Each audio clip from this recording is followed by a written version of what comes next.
Money money, गुरुजी को देख के ऐसा नहीं लगता है कि जैसे सारी रात एक पूरी सेना का अकेले ही सामना करके आए हूँ? सही कहा, जीवन में पहली बार तो कोई पुण्य का काम कर रहे हैं हमारे गुरुजी। वो कैसे? मच्छरों का खाना बनकर।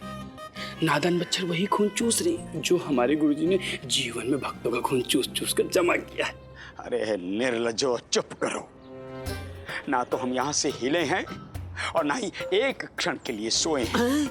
अच्छा, तो जो आपकी स्थिति है वो इसीलिए हुई है कि सारी रात मच्छरों ने आपसे दिव्य विज्ञान लिया है।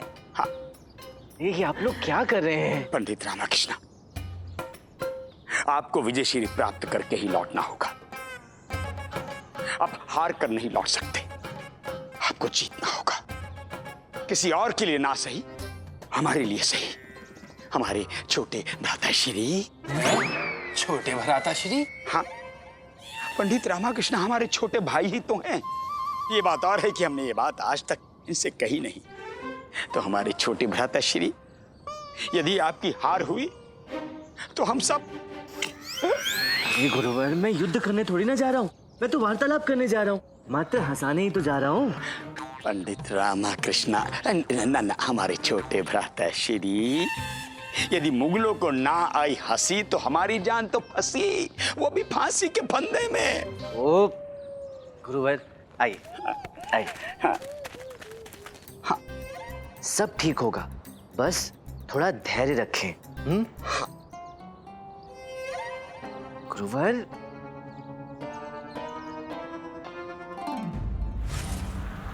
पंडित रामाकृष्ण को पेश किया जाए। आज उनकी जिंदगी का फैसला हम करेंगे। आज उनका मुकद्दर यहां मुकर्रर होगा। पेश किया जाए।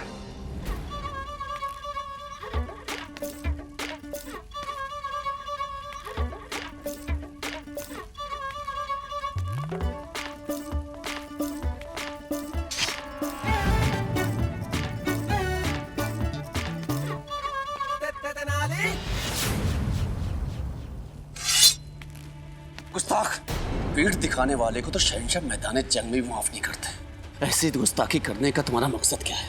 क्योंकि आपके दरबार का नियम है कि नजरें झुकी होनी चाहिए, और मेरी नजरें मात्र मेरे महाराज श्री कृष्णदेव राय के समक्ष ही झुकती हैं।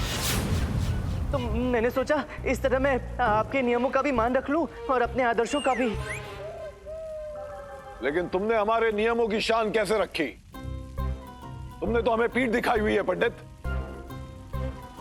यहाँ पर ना, किंतु नजरें तो नहीं मिला रहा ना, और पीठ नहीं दिखाने का नियम मुझे नहीं बताया गया था। क्षमा करें, आपके शहर में नया हूं ना, इसलिए अधिक कुछ ज्ञात नहीं है। तुम्हारी जरूरत। वजीर महाशय, आप मुझे समझ नहीं पाए। मैं तो आपके दरबार के नियमों का ही अनुसरण कर रहा हूँ। वैसे यदि जहाँ पनाह की अनुमति हो तो मैं अपना मुख आपको दिखाऊं और आपके समक्ष हो जाऊं। वजीर मलिक, इजाजत है।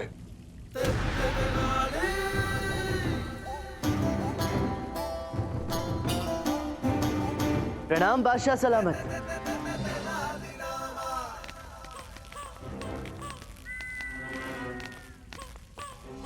प्रणाम गुरुजी। प्रणाम नहीं, सलाम। कैसे? 3 बार ऐसे।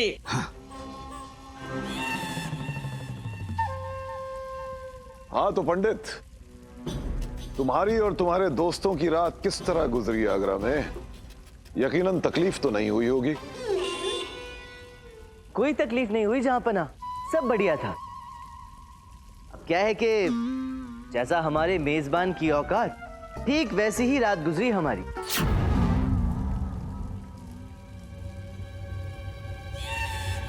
गुरुजी, आज तक जो आप पंडित रामाकृष्ण के साथ नहीं कर सके, वो शहंशाह बाबर आज अवश्य करेंगे, किंतु उनके साथ नहीं, हम सबके साथ। क्या? शरीर के छोटे छोटे टुकड़े हम सबका खेल कर देंगे गुरुजी। वजीर, कबान को बुलाया जाए। मियां कब्बन हाजिर हो।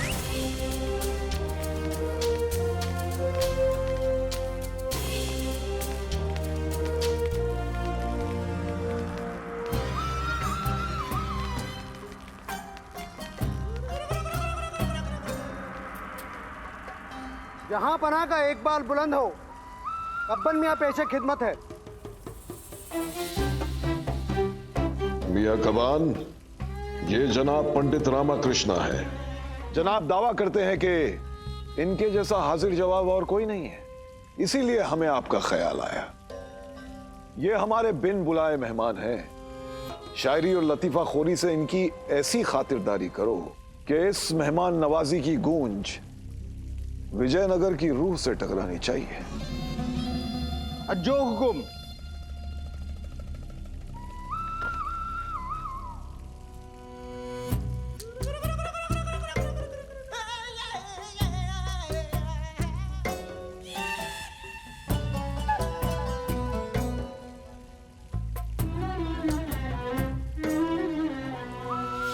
हाँ मियाँ, हमारी किस्मत पर पड़ा मनुष्यत का ऐसा पंजा कि जमीन मिली तो बंजर और जो मुखालिफ मिला वो उसके सर पे पतझड़।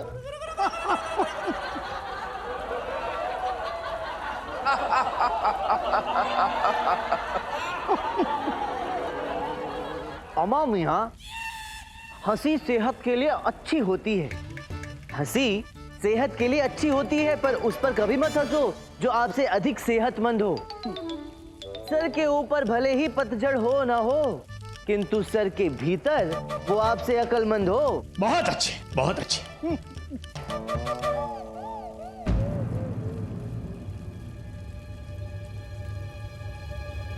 अमा मियाँ, देख मुसीबत पंडित, तू क्यों ना घबराए। देख मुसीबत पंडित, तू क्यों ना घबराए। पंडित सर हाथ फेर बोला, हो मुसीबत कैसी, मेरा बाल ना बांका कर पाए।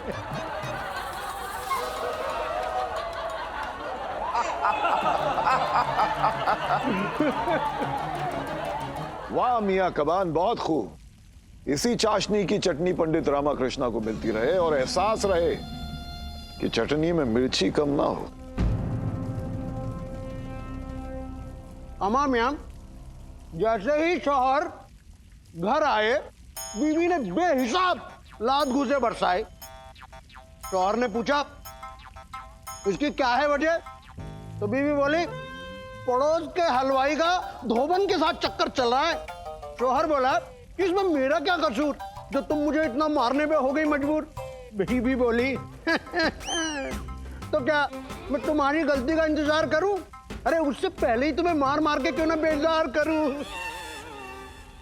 ये माना कि इसमें तुम्हारा कोई नहीं है कसूर, मारा इसलिए ताकि तुम पे हमारा खौफ बना रहे बदस्तूर।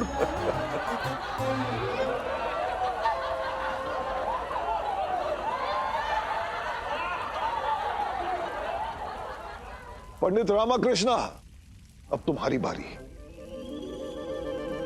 पंडित रामाकृष्णा, लिखा दो अपने तरकश में से तीर। जहां पना एक बार एक दिन शाम को मणि महाशय अपने मित्र धनी के घर गए।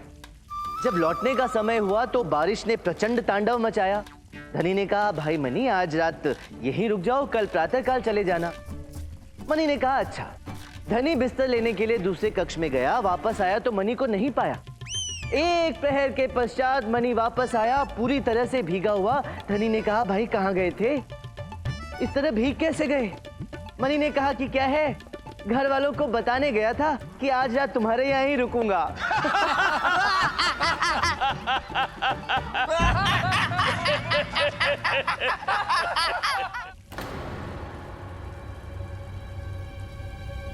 पंडित रामाकृष्णा, पता नहीं विजयनगर में तुमने क्या तालीम ली है। हंसी तुम्हारे लतीफों पे नहीं, तुम्हारे लटके हुए मुंह पे आ रही है।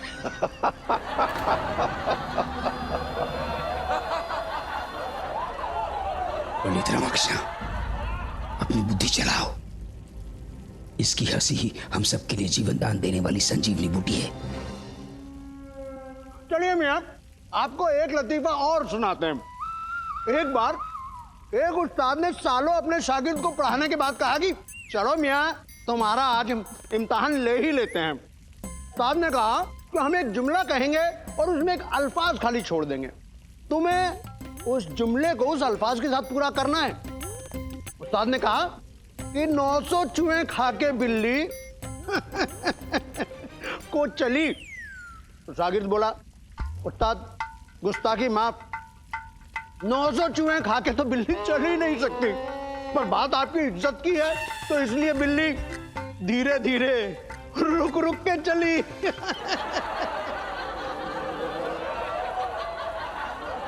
बिल्ली 900 चूहे कैसे खा सकती है, और इसमें हंसने वाली कौन सी बात है?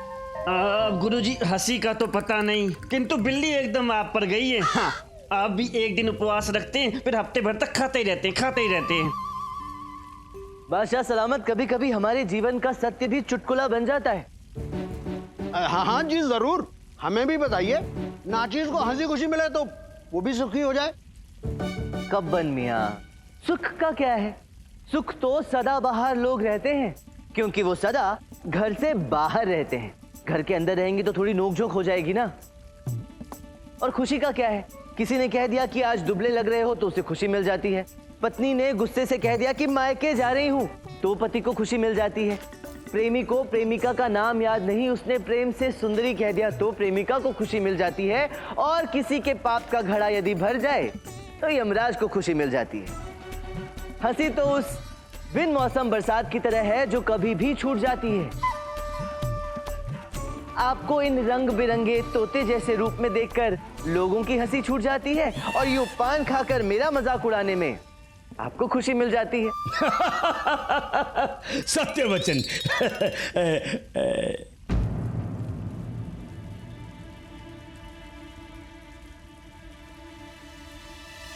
अमा मियाँ, आपके नाम के बड़े चर्चे सुने थे, पर अब क्या कहें आपसे मिलके, आप तो ऊंची दुकान फीके पकवान निकले।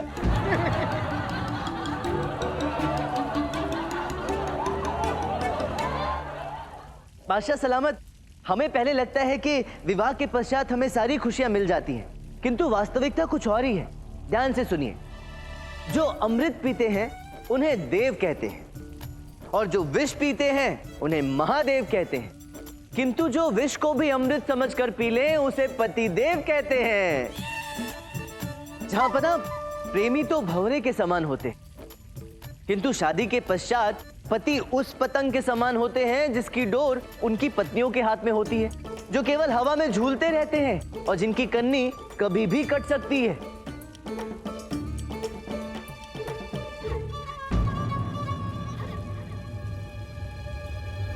अमा मियाँ, होशियार चालाक पंडित का जो लिबास तुमने पहना हुआ था ना, वो तो उतर गया है? अब बचा क्या है?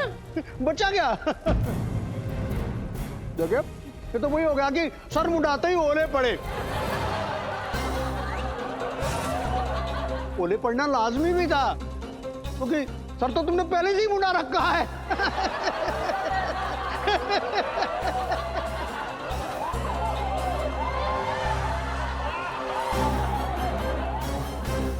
पंडित रामाकृष्णा, हमने देख लिया हमने कि आप कितने पानी में हैं और आप में कितना पानी है। देखो सब, ये शख्स विजयनगर का सबसे चालाक शख्स है।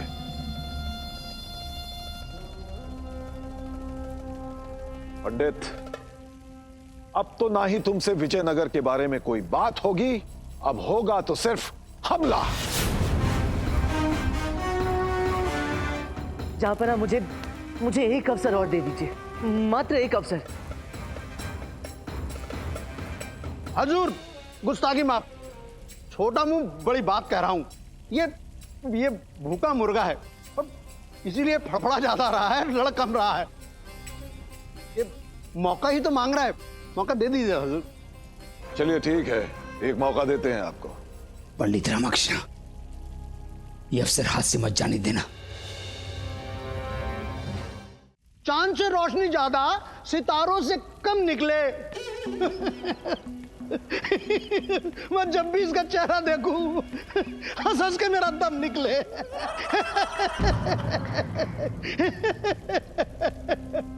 क्या हुआ पंडित रामाकृष्णा? विजयनगर से सिर्फ सुनने ही आए हो या मुकाबले में कुछ कहोगे भी?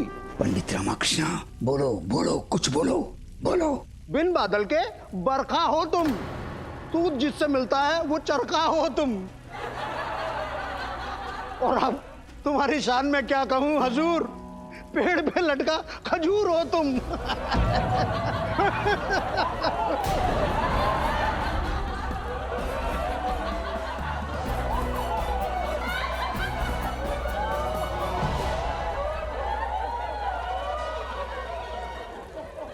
जहां पना मैं किसी का अपमान करने को हंसाने की कला नहीं मानता।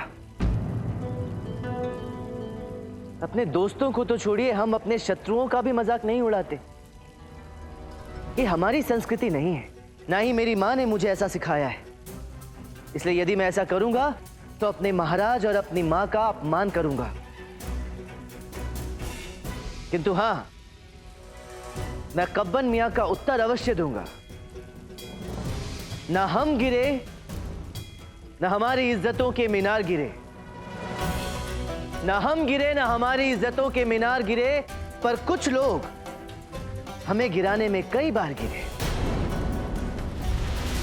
और गिरे भी ऐसे कि फिर कभी अपनी नजरों में ना हो सके खड़े।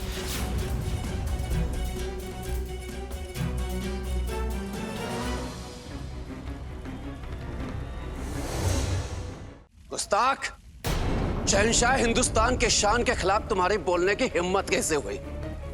हम तुम्हारा क्या हश्र करेंगे इसका तुम्हें अंदाजा भी नहीं है। आप जरूर शहंशाह हिंदुस्तान हैं, किंतु एक शहंशाह सम्मान का पात्र तब बनता है जब उसके दरबार के दरबारी और मंत्री बिना किसी भय के अपने विचार प्रस्तुत कर सके।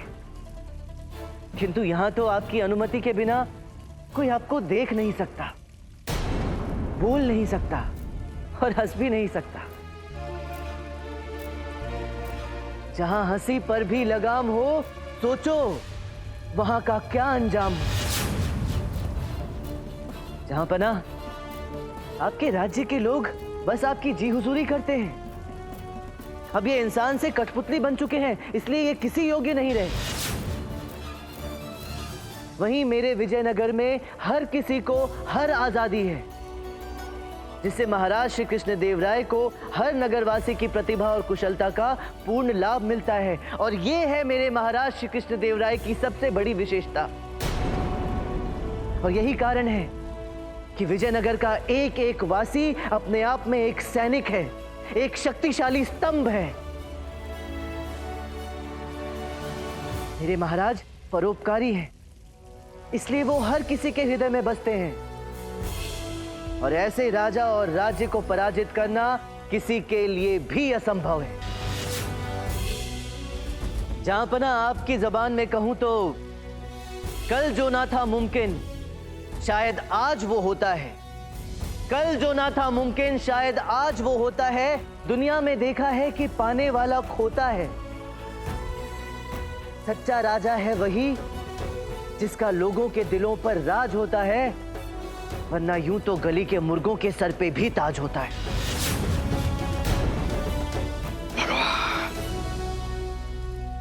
जाहिल, तूने हद पार कर दी, जिसकी आज तक किसी की हिम्मत नहीं हुई है। सिपाहियों, इसी वक्त इसे हिरासत में ले लो। पंडित रामाकृष्णा, हमने तुम्हें चंद सांसें आजादी से क्या लेने दी? तुमने हमारे इस दरबार में, जहां हमारे सामने नजरें तक नहीं उठती, अपनी आवाज तक ऊंची कर दी।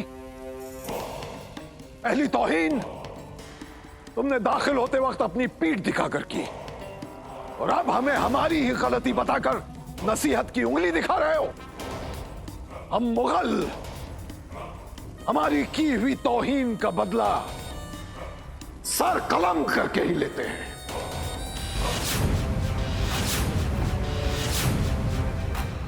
मैं केवल अपने सत्य बोलने की आदत से विवश हूं जहांपना। मेरी मंशा आपका अपमान करने की कदापि नहीं थी। इस नामाकूल की गर्दन इसके जिस्म से अलग कर दी जाए फौरन।